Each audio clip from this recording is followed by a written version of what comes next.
perfect sense. The three founders of Verdaria hadn't vanished, they had been killed by Clown Pierce. Clown, who wanted the treasure for himself, initially tried to find the location of Verdaria through brute force. However, with no luck, he had one last option: threaten Verda into telling him exactly where the city was.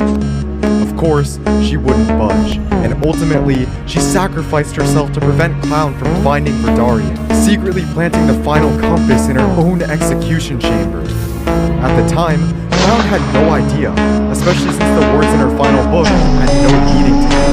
But Theo and I had managed to figure out exactly what Clown couldn't, and now we had a compass that pointed straight to a city that was supposedly lost years ago.